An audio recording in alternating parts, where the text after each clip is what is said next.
Welcome back to my YouTube channel. Nagara Panchami special ನಾವು ಹಳ್ಳಿಟ್ಟು ಮಾಡ್ತೀವಿ ನಮ್ಮ ಸೈಡು ಗದಗಲ್ಲಿ. ನನಗೆ ಆ್ಯಕ್ಚುಲಿ ಹಿಟ್ಟು ತಂದಿರಲಿಲ್ಲ. ಗೋಧಿ ಹಿಟ್ಟು ಆಮೇಲೆ ಪುಟಾಣಿ ಹಿಟ್ಟು ಮಿಕ್ಸ್ ಮಾಡಿ ನಾನು ಉಂಡೆ ಮಾಡಿದ್ದೀನಿ ಹಳ್ಳಿಟ್ಟು ಅಂತ ಹೇಳಿ. ನಾಗರ ಪಂಚಮಿಗೆ ಇದು ಸ್ಪೆಷಲ್, ಇದನ್ನು ಕಂಪಲ್ಸರಿ ಮಾಡೇ ಮಾಡ್ತಾರೆ. ಆಮೇಲೆ ವೆರೈಟೀಸ್ ಆಫ್ ಉಂಡೆ ಮಾಡ್ತಾರೆ. ಒಂದು ಬೌಲು ಚಪಾತಿ ಹಿಟ್ಟು, ಗೋಧಿ ಹಿಟ್ಟು, 1 ಬೌಲು ಪುಟಾಣಿ ಹಿಟ್ಟು ತೊಗೊಂಡು ಅದನ್ನೊಂದು ಸ್ವಲ್ಪ ತುಪ್ಪ ಹಾಕೋತಾ ಫುಲ್ ಫ್ರೈ ಮಾಡ್ಕೊಂಡಿದ್ದೀನಿ ರೀ.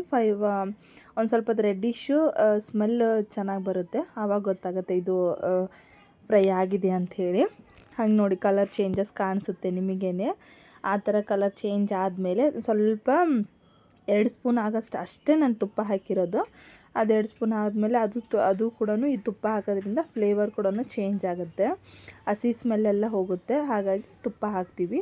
ಆಮೇಲೆ ಈ ಕಡೆ ಸೈಡು ಬೇರೆ ಪಾತ್ರೆ ತೊಗೊಂಡು ಬೆಲ್ಲ ಟೇಸ್ಟಿಗೆ, ನಿಮಗೆ ಜಾಸ್ತಿ ಸ್ವೀಟ್ ಬೇಕಾದರೆ ಜಾಸ್ತಿ ಬೆಲ್ಲ ತೊಗೊಳ್ಳಿ, ನಾನು ಸ್ವಲ್ಪ ಬೇಕಾದರೆ ಸ್ವಲ್ಪ ತೊಗೊಳ್ಳಿ. ನನಗಂತೂ ಹೇಳಿನಲ್ವ, ನಮಗೆ ಸ್ವೀಟ್ ಜಾಸ್ತಿ ತಿಂತಾರೆ ನಮ್ಮ ಮನೇಲಿ, ಹಾಗಾಗಿ ನಾನು ಬೆಲ್ಲ ಜಾಸ್ತಿ ತೊಗೊಂಡಿದ್ದೀನಿ. ಇದನ್ನು ಪಾಕ ಬರೋದು ಆ ಥರ ಏನಿಲ್ಲ, ಜಸ್ಟ್ ಬೆಲ್ಲ ಕರಗಿದ್ರೆ ಸಾಕು ಹಳ್ಳಿಟ್ಟು ಮಾಡೋಕ್ಕೆ. ನಾನು ನೀರಿಗೆ 1 ಗ್ಲಾಸ್ ಅಷ್ಟೇ ನಾನು ನೀರು ತೊಗೊಂಡಿರೋದು.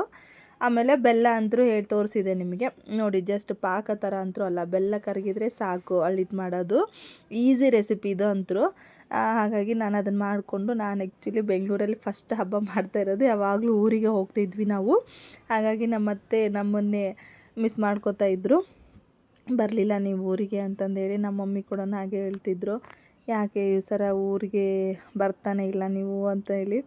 ಹಂಗೆ ಬ್ಯುಸಿ ಶೆಡ್ಯೂಲ್ ಆದಮೇಲೆ ಬರೋಕ್ಕಾಗಲ್ಲ, ಹೋಗೋಕ್ಕಾಗಲ್ಲ ಆ ಥರ. ಆಮೇಲೆ ಸ್ವಲ್ಪ ಹಿಟ್ಟಿಗೆ ಎಷ್ಟು ಪಾಕ ಬೇಕೋ ಅಷ್ಟು ಪಾಕ, ಅಷ್ಟೇ ಪಾಕ ಅನ್ನೋಕ್ಕಿದ್ರೆ ಬೆಲ್ಲದ ನೀರನ್ನೇ ಹಾಕಿ ಅದನ್ನೆಲ್ಲ ಸ್ವಲ್ಪ ಮೆತ್ತಗೆ ನೀರು ಹಾಕೋತಾ ಫುಲ್ಲೆಲ್ಲ ಮಿಕ್ಸ್ ಮಾಡ್ಕೊಂಡಿದ್ದೀನಿ ನಾನು. ಮಿಕ್ಸ್ ಮಾಡ್ಕೊಂಡಾದ್ಮೇಲೆ ಈ ಥರ ಬರುತ್ತೆ ನೋಡಿ.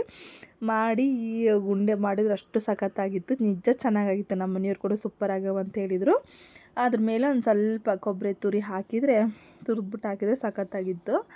ಆ ಟೇಸ್ಟು ಬೆಲ್ಲ ಎಲ್ಲ ಕರೆಕ್ಟಾಗಿತ್ತು.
ಆಲ್ರೆಡಿ ನೋಡಿ ಊರಿಂದ ನಮ್ಗೆ ಉಂಡೆ ಎಲ್ಲ ನಮ್ಮ ಅತ್ತೆ ಕಳಿಸ್ಬಿಟ್ಟು ಉಂಡೆ ರೊಟ್ಟಿ ಎಳ್ಳು ಹಚ್ಚಿದ್ದು ರೊಟ್ಟಿ ಮಾಡಿ, ಆಮೇಲೆ ಉಂಡೆಗಳ್ನೆಲ್ಲ ಮಾಡಿ ಸಡನ್ನಾಗಿ ಹೇಳಿದ್ನಂತೆ ಇವನು, ಹಾಗಾಗಿ ಒಂದೇ ಥರದ ಉಂಡೆ ಕಳ್ಸಾರೆ. ನಾ ಹಳ್ಳಿಟ್ಟಿನ ಹಿಟ್ಟಿರಲಿಲ್ಲ ಅಂತ ಹೇಳಿದ್ನಲ್ಲ, ಅದು ಆಮೇಲೆ ಅಳ್ಳು ಇದೆಲ್ಲ ಸ್ಪೆಷಲ್ಲು ಈ ಹಬ್ಬಕ್ಕೆ. ಅದನ್ನೆಲ್ಲ ಕಳಿಸ್ತಾರೆ ನನಗೆ. ಶೇಂಗಾ ಪುಡಿ ಮೊಮ್ಮಗಳು ತಿಂತಾರೆ, ಒಟ್ಟು ಪೇರೆಂಟ್ಸಿಗೆ ಮಕ್ಕಳನ್ನ ಹಬ್ಬ ಬಿಟ್ಟು ಮಾಡೋಕ್ಕೆ ಫುಲ್ ಬೇಜಾರು. ಇದಂತೂ ಫುಲ್ ಸ್ಪೆಷಲ್ಲು. ಬೌಲ್ ಬಗರಿ ಅಂತಾರೆ ಇದಕ್ಕೆ. ನಾವು ಚಿಕ್ಕವರಿದ್ದಾಗೆಲ್ಲ ನಮ್ಮ ದೊಡ್ಡಪ್ಪರು ಮಾಡಿಕೊಡ್ತಿದ್ರು, ನಾವೆಲ್ಲ ಹಬ್ಬಕ್ಕೆ ಊರಿಗೆ ಹೋಗ್ತಿದ್ವಿ. ಇವಾಗೆ ಅವ್ರ ಮೊಮ್ಮಗಳಿಗೆ ಅವರ ಅಮ್ಮ ಮಾಡಿ ಕಳಿಸವ್ರೆ ನೋಡಿ, ಇಷ್ಟೆಲ್ಲ ಕಳಿಸ್ಕೊಟ್ಟವ್ರೆ. ಏನೋ ಒಂದು ಖುಷಿನೇ ಆಗುತ್ತೆ. ಮಿಸ್ಸನ್ನು ಮಾಡ್ಕೋತೀವಿ, ಭಾಳ ಮಿಸ್ ಮಾಡ್ಕೋತೀವಿ. ಮತ್ತು ಏನು ಮಾಡೋಕ್ಕಾಗಲ್ಲ, ಬ್ಯುಸಿ ಶೆಡ್ಯೂಲ್ನಾಗ ಹೋಗಿಲ್ಲ ಊರಿಗೆ. ಈ ಥರದ ಆಟ ಭಾಳ ಆಟಾಡ್ತಿದ್ವಿ. ಅದಕ್ಕೆ ನನಗೆ ಒಂದು ಸಲ ನಾನೇ ಆಟಾಡ್ತೀನಿ ಅಂತಂದೇಳಿ ನಾನೇ ಟ್ರೈ ಮಾಡಿದೆ. ಈ ಥರ ಆಟಾಡೋದು ಇದನ್ನೇ.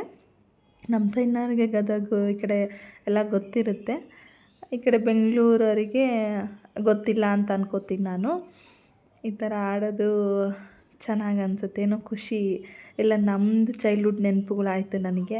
ನನ್ನ ಮಗಳು ಮಲ್ಕೊಂಡಿದ್ಲು, ಎದ್ದು ನೋಡಮ್ಮ ಸಚಿನ್ ಮಾಮ ಬಂದಾರೆ, ಉಂಡೆ ತೊಗೊಂಡು ಬಂದಾರೆ, ಅಮ್ಮ ಕಳ್ಸಾರೆ ನೋಡಿ ಅಂದರೆ ಆಲ್ರೆಡಿ ತಿನ್ನೋಕ್ಕೆ ಸ್ಟಾರ್ಟ್ ಮಾಡಿದ್ಲು ಅವಳು. ಬ್ಯಾಟಿಂಗು ಸ್ಟಾರ್ಟ್ ಮಾಡಿ ಅವ್ರ ಅಜ್ಜಿ ಕಟ್ ಕಳ್ಸಾರೆ ಅಂತ ಹೇಳಿದ್ರೆ ಅವಳಿಗೂ ಖುಷಿ. ಅಮ್ಮ ನೀನೇ ತಿನ್ನಿಸು ಮಮ್ಮಿ ಅಂತ ಹೇಳಿದ್ಲು, ಅದನ್ನ ತಿನ್ನಿಸ್ತಿದ್ದೆ. ಅದನ್ನು ಕೊಡೋಕ್ಕೋಸ್ಕರನೇ ಸಚಿನ ಅಲ್ಲಿಂದ ಇಲ್ಲಿಗೆ ಬಂದಾನೆ. ಅವನು ಕೂಡ ನನಗೆ ತಮ್ಮನೇ ಆಗಬೇಕು. ನಮ್ಮ ಅತ್ತೆನೂ ಹೋಗಿ ಕೊಟ್ಟು ಬಾ ಅಂತಂದು ಹೇಳಿದ್ರು ಅವನಿಗೆ. ನೋಡ್ಕೊಡೋಕ್ಕೋಸ್ಕರ ಬೆಂಗಳೂರಿಗೆ ಬಂದು ಮತ್ತೆ ವಾಪಸ್ ಹೊರಟ ಅವನು. ಏನೋ ಒಂಥರ ಬೇಜಾರು ಅನಿಸುತ್ತೆ, ಅದು ಖುಷಿನೂ ಅನಿಸುತ್ತೆ. ಹಂಗೆ ಬಾಯ್ ಹೇಳ್ತಿದ್ದೆ. ನನ್ನ ಮಗಳು ಆಟ ಆಡ್ತಿದ್ದಾಳೆ, ಅದೊಂದು ಖುಷಿ. Thank you.